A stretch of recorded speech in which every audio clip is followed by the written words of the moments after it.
Expert Para kanalından hepinize merhabalar arkadaşlar. Bugünkü videomuzda daha önceki videolarımızda bahsettiğim Singular DTV adlı coin'in airdrop'u gerçekleşti. Bunun hakkında konuşacağız. Kripto para borsasındaki altcoin'ler hakkında genel bir analiz yapacağız ve piyasadaki haberleri bir yorumlayacağız. Hepinize iyi seyirler dilerim arkadaşlar. Arkadaşlar biliyorsunuz daha önceki videolarımızda Singular DTV isimli coin'in airdrop olayının gerçekleşeceğini söylemiştim 15 Haziran'da ve bu gerçekleşti. Binance'ın da desteklediğini söylemiştim videomuzda. Binance da şu anda SGT coin'in dağıtımını hesaplara gerçekleştirdi. Gördüğünüz gibi bugün sabah saat 10.46'da dağıtım gerçekleşti. Ama şu anda spot cüzdanlarınızda bunu göremezsiniz. Dağıtım geçmişi kısmından görebilirsiniz sadece. Çünkü spot piyasasında Binance hala bu coin'i listelemediğinden dolayı değeri 0 olarak görünüyor ve logosu ve ismi görünmüyor şu anda. Sadece dağıtım geçmişinde bunu görebilirsiniz. Buna hak kazandığınız tutarı. Kripto para borsalarında da baktığımız zaman şu andaki gelişmelere şuradan dolarımızı alalım hemen. Piyasanın hacmi şu anda piyasa değeri toplam market değeri 264 milyar dolar seviyelerinde. Bitcoin'in hakimiyeti dominant seviyesi %65 seviyelerine yaklaşmış durumda. Bayağı uzun bir süredir bir değişim görünmüyor piyasada. Bir yaklaşık 20-25 gündür bu aralarda gidip geliyoruz arkadaşlar. Arkadaşlar şunu da kesinlikle belirtmek istiyorum. Kanalımızda paylaşılan, videolarımızda paylaşılan hiçbir coin analizi alım ya da satım tavsiyesi değildir. Sizlere sadece bunun coin'in fiyatlarını, geçmiş fiyatlarını, şimdiki fiyatını analiz ediyoruz ve bunu tamamen kendiniz inceleyerek, web sitelerini inceleyerek, white paper'larını inceleyerek alacaksanız alın, satacaksanız satımını yapabilirsiniz. Sayfamızda kesinlikle şunu alın ya da şunu satın şeklinde bir tavsiye verilmemektedir. Bunu da bilmenizi istiyorum. Çünkü şu anda SPK ve devlet bu konulara yoğunlaşmış durumda.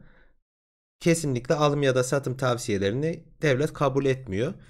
Kesinlikle zaten bizim de öyle bir amacımız yok. Çünkü piyasalar volatil piyasalar olduğundan dolayı bir anda inebiliyor, bir anda çıkabiliyor. Sizin yapacağınız bir alım da terste kalma durumunuz var. O yüzden güvendiğiniz, kendi araştırdığınız coinlere yatırım yapabilirsiniz.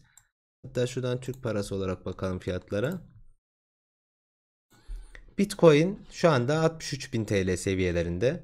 Fiyatında bir değişme yok. Bayağıdır destek ve direnç noktamız arasında gidip geliyor. İncelememizi yaptığımız zaman Litecoin'in 300 TL altı seviyelerde olduğunu görüyoruz hala. Litecoin biliyorsunuz piyasanın dijital gümüşü olarak geçen bir coin. Ve daha önceki boğa koşusunda fiyatlanmasını yapmış olan bir coin'di. Yine baktığımız zaman EOS'un 20 TL altında seviyelerde olduğunu görüyoruz. Kaliteli bir proje 9. sırada yine. Diğer coinlerinizi incelediğimiz zaman Dash coin mesela 500 TL seviyelerinin altında seyrediyor yine. Compound isimli coin 24. sıraya yerleşmiş durumda. Daha yeni listelenen bu coin. Coinbase Pro'da listelenecekti. Dünkü videomuzda bahsetmiştim sizlere. Maker yine değerlenmesini yapmış olan coinlerden bir tanesi. VeChain 0.030 TL seviyelerindeydi. 0.056 TL seviyelerine bir sıçrama gerçekleştirdi. Ontoloji 3 TL seviyelerinin altındaydı. 3.83 TL seviyelerinde şu anda. Hedera Hashgraph yine kaliteli projesi olan bir coin. Zilliqa zaten fiyatlanmasını çok ciddi seviyede gerçekleştirdi. 6x gibi bir tutar fiyatlanma yaptı. Şu anda piyasadaki altcoin'leri incelediğim zaman altcoin'lerin genel olarak bir fiyatlanma yaşadığını görüyorum. Bitcoin'e nazaran. Cilis yine liglerin açılmasıyla şu anda tekrardan sponsorluk anlaşmalarına devam ediyor kulüplerle. Ve birçok büyük kulüple tekrardan anlaşmalarına devam edecektir. Barcelona ile en son biliyorsunuz anlaşmasını yapmıştı ve Barcelona'nın taraftar token'ını şu anda piyasaya sürüyorlar. Arkadaşlar piyasadaki önemli haberlere baktığımız zaman da 325 milyar TL'den fazla Bitcoin'in 3 yıldır hareket etmediği haberlerimizde yer alan bir haber.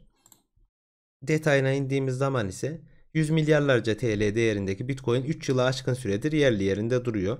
Yani uzun vadeli yatırımcı dediğimiz kısım şu anda Bitcoin'lerini ne borsalara taşıyor ne cüzdanlarından hareket ettiriyor. Daha hala beklentileri var. Yani 325 milyar TL çok ciddi bir miktar Bitcoin açısından. %80'ine yakınının uzun vadeli tutulan Bitcoin adreslerinin kârda olduğu belirtiliyor. Uzmanların ifadesine göre yatırımcıların kârda olmaları ellerindeki meblağı direkt satmak isteyecekleri anlamına gelmiyor. Yani çoğu kişi kârda da olsa bunu uzun vadeli bir nevi emeklilik fonu gibi bekletmeyi düşünüyorlar. Bundan dolayı Bitcoin'lerini satacaklarını düşünmüyorum yakın vadede bu çok uzun vadeli tutanların.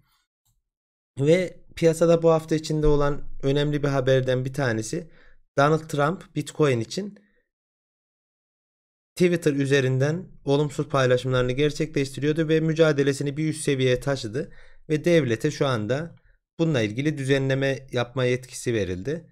Düzenlemeler gelecek büyük ihtimal Amerika'da. Düşünüyorum, zaten Amerika vergileri her sene topluyordu Bitcoin üzerinden. Fakat artık bundan sonra ciddi düzenlemelere maruz kalacağını düşünüyorum. Bu da Bitcoin'e bir nevi olumsuz yansıma gerçekleştirebilir Amerika'nın bu tutumu. Türkiye'de Bitcoin'e en çok ilgi gösteren şehirler arasında büyük illerden ziyade birinci sırada Bingöl, ikinci sırada Siirt, üçüncü sırada Batman, dördüncü sırada Diyarbakır, beşinci sırada Kars yer alıyor. Ve bu 5 şehirden ciddi seviyede Bitcoin ile ilgili, altcoin'lerle ilgili aramalar gerçekleşiyor.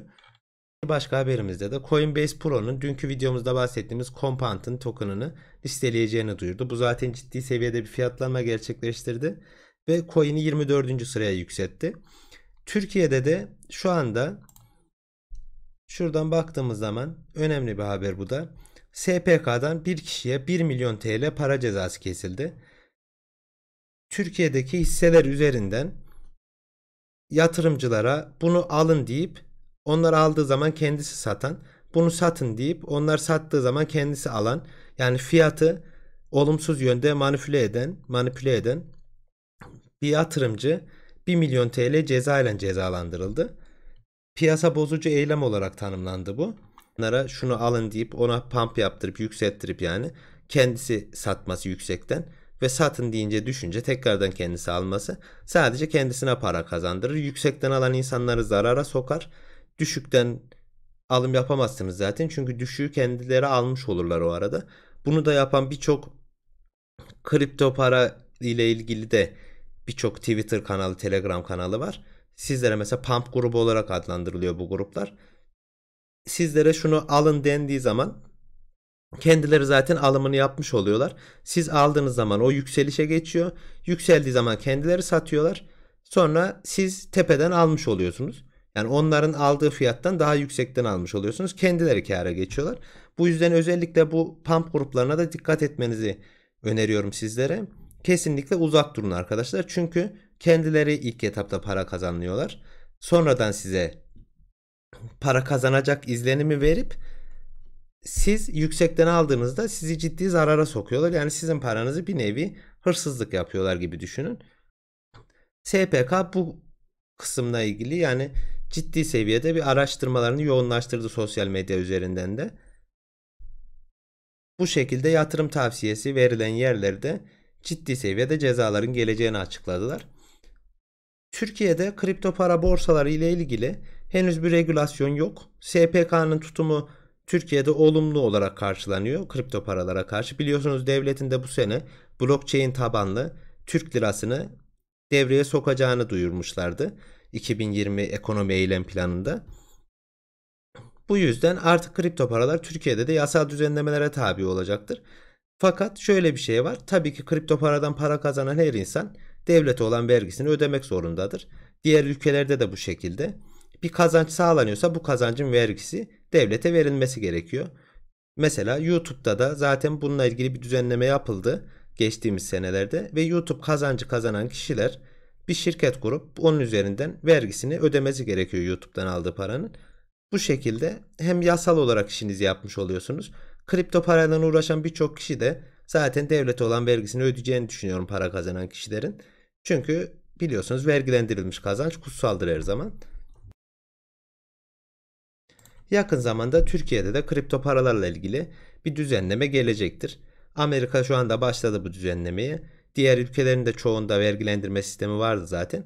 Türkiye vergilendirme sistemine yavaş yavaş geçecektir kripto paralar üzerinden. Zaten Türkiye'de kurulan birçok kripto para borsası var.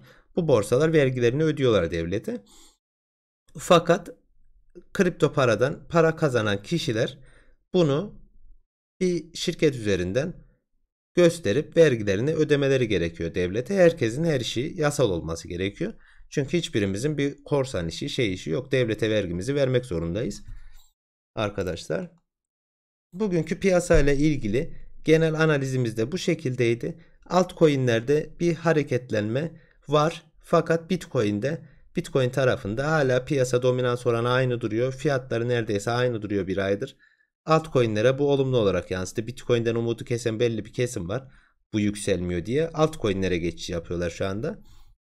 Ve bu uzun vadede altcoin'leri biraz daha fiyatlandırmaya geçirebilir. Arkadaşlar, bugünkü videomuz da bu şekildeydi. Videomuzu izlediğiniz için teşekkür ederim. Kanalımıza abone değilseniz abone olursanız, videomuza yorum yazarsanız çok sevinirim. Hepinize sevgi ve saygılarımla hoşça kalın arkadaşlar.